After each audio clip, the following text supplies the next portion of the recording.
पाठ 13 राजा और ऋषि। एक बार एक राजा था इंद्रसेन। वो राजा शिकार खेलने एक बार जंगल में गया।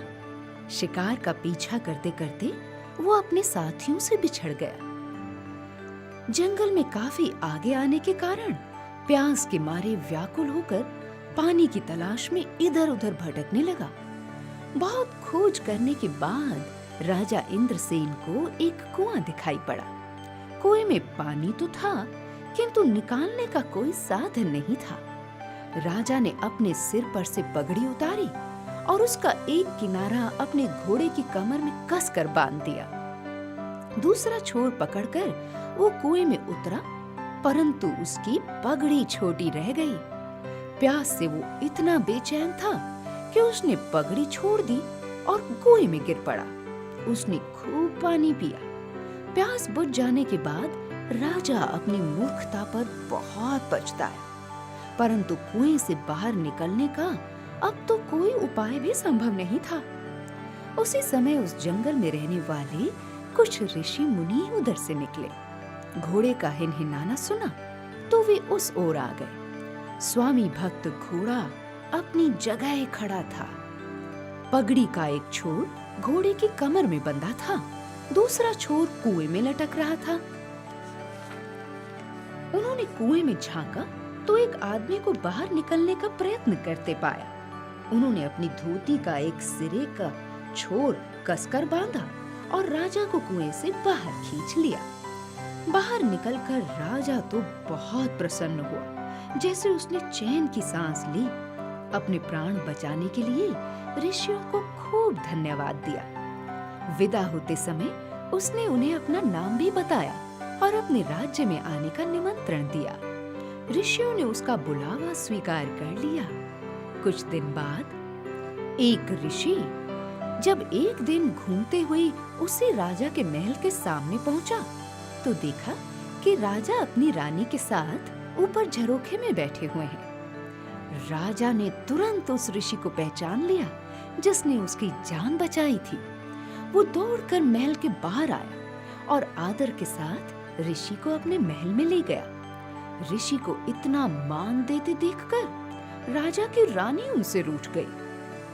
थोड़ी देर में उनका राजकुमार भी आ गया। राजा ऋषि की सेवा में इतना मग्न था कि राजकुमार की ओर उसका ध्यान ही नहीं गया। राजकुमार भी खिसियाना होकर वहां से चला गया। कुछ देर बाद मंत्री जी आए। राजा तो इतने व्यस्त थे कि उन्होंने मंत्री की ओर भी आंख उठाकर नहीं देखा।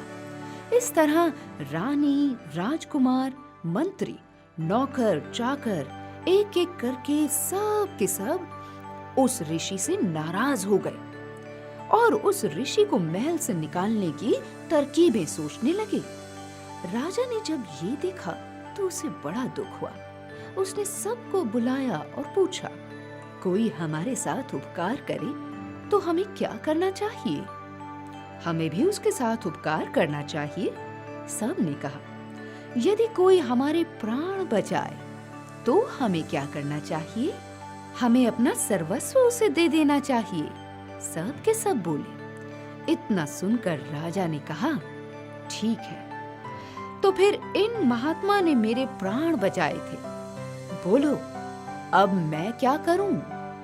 ये सुनकर सब मौन हो गए। मंत्री ने बहुत ही नम्रता से कहा, महाराज हम लज्जित हैं, अब हमें अपनी भूल मालूम हो गई है। आप जो कुछ भी कर रहे हैं वो ठीक ही कर रहे हैं महाराज। राजा ने ऋषि से कहा, मुनिवर ये सारा राजपाट अब से आपका है, आप इसे संभालिए। राजा की भक्ति से प्रसन्न होकर ऋषि ने राजा को आशीर्वाद दिया और उन्हें चिरायु रहने के लिए कहा। जादुई किताब। राधा छठी कक्षा में पढ़ने वाली 12 साल की एक लड़की थी। वो पढ़ाई लिखाई में बिल्कुल भी अच्छी नहीं थी और ये आजकल की बात नहीं थी, बल्कि बचपन से ही वो पढ़ने लिखने में बहुत कमजोर थी। ऐसा भी नहीं था कि वो पढ़ती ही नहीं थी। आधे दिन स्कूल और बाकी के आधे दिन घर पर राधा तो किताब से चिपकी रहती थी। एक एक पाठ न जाने कितनी बार पढ़े होंगे उसने, लेकिन उसका दिमाग था कि कुछ याद नहीं रख पाता था। कहने को तो वो दिन भर पढ़ती थी, लेकिन जब परीक्षा का परिणाम आता तो उसके कभी भी अच्छे अंक न आते थे।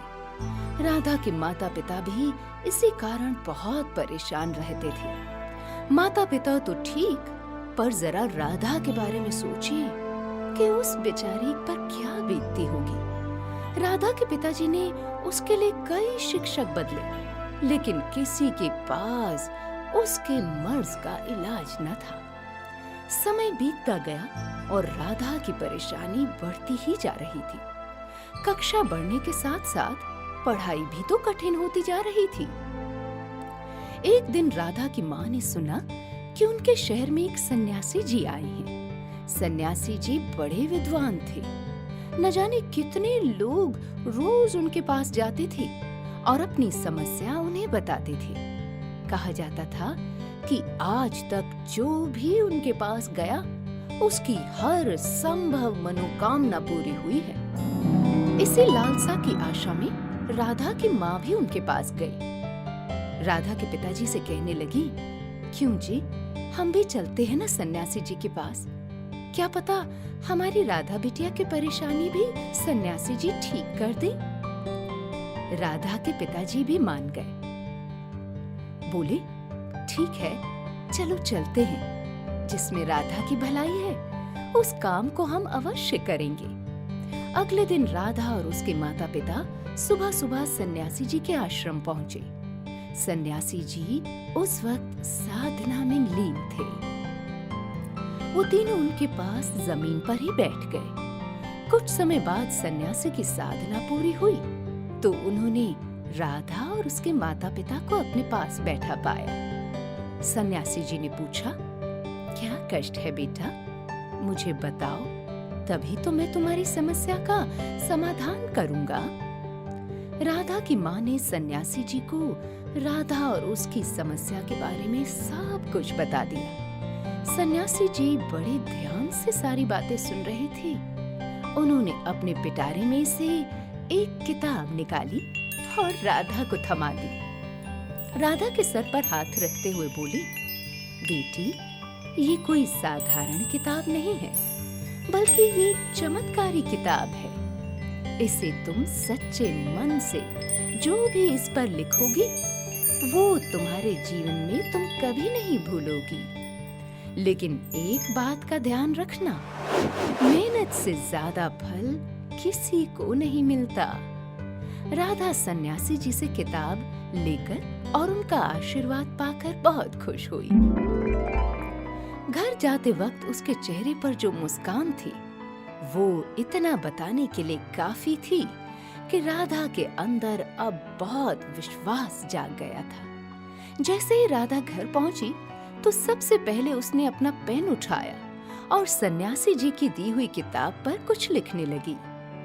राधा सचमुच आज बहुत खुश नजर आ रही थी। राधा ने उस दिन बहुत पढ़ाई की और अपना सारा होमवर्क भी पूरा कर लिया। अगले दिन राधा के स्कूल में एक टेस्ट था। राधा ने पढ़ा तो सब कुछ था, लेकिन उसे याद है या नहीं, यही सन्यासी जी की किताब की असली परीक्षा थी। राधा को भरोसा था कि इस बार उसके अच्छे अंक जरूर आएंगे। राधा के हाथ में प्रश्न पत्र आया और आश्चर्यजनक रूप से इस बार राधा को सब कुछ याद था। उसने जल्दी जल्दी पूरे उत्तर लिख दिए और अच्छे अंकों से पास हुई। राधा के शिक्षक आज उससे पूरी तरह खुश थे। पूरी क्लास ने राधा के लिए तालियां भी बजाई। घर आकर राधा ने सबसे पहले अपनी माँ को सब कुछ बताया। माँ के चेहरे पर मुस्कान छा गई। निराशा से भरे घर आंगन में जैसे एक बार फिर से खुशियां लौट आई हों। राधा ने अगले महीने से शुरू होने वाली परीक्षाओं के लिए और अधिक मेहनत करनी शुरू कर दी। वो पहले की तरह ही पूरे दिन पढ़ती रहती थी। फर्क बस इतना था कि अब उसके पास वो चमत्कारी किताब थी और साथ था उसका अपना आत्मविश्वास भी। पढ़ाई में राधा का प्रदर्शन लगातार सुधरता गया और परीक्षा में उसके अंक बहुत अच्छे आए। सभी लोग राधा की तारीफ कर रहे थे। चारों तरफ राधा की ही चर्चा थी।